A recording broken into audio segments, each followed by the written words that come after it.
আপনি ঘর থেকে বেরিয়েছেন কোথাও যাবার উদ্দেশ্যে, ঠিক এরকম সময় আপনার ঘরে কেউ হাঁচি দিল, কিংবা আপনার রান্নাঘরের দুধ উতলে পড়ল, ঠাকুর ঘরে প্রদীপ নিভে গেল, কিংবা দেখছেন আপনার ঘরে আরও যারা আছে তারা নিজেদের মধ্যে অশান্তি বাঁধিয়ে দিল, আপনি বেরোচ্ছেন, আপনার জুতোটা ফট করে ছিঁড়ে গেল, আপনি দুপায়ে গিয়েছেন, দেখলেন নেউলে কিংবা বিড়াল রাস্তা একদিক থেকে আরেক দিক চলে গেল, অথবা যেতে যেতে দেখছেন পথের ধারে পশু কিংবা পাখির মৃতদেহ পড়ে আছে।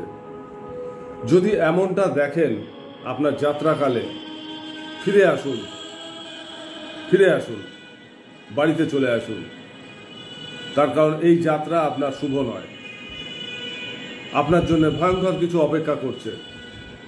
এগুলো হচ্ছে এক এক রকম সংকেত, দুর্যোগের সংকেত।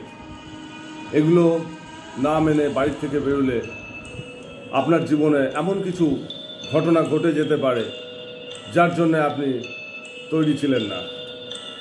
তো যদি আপনাদের জীবনে কখনো যাত্রাকালে এরকম কিছু ঘটে থাকে, এরকম কিছু সংকেত পেয়ে থাকেন, অবশ্যই ঘরে ফিরে যাবেন, কয়েক দণ্ড বা কয়েক ঘন্টা বিশ্রাম করুন, বসে থাকুন, ভগবানের নাম নিয়ে ফের রওনা হন।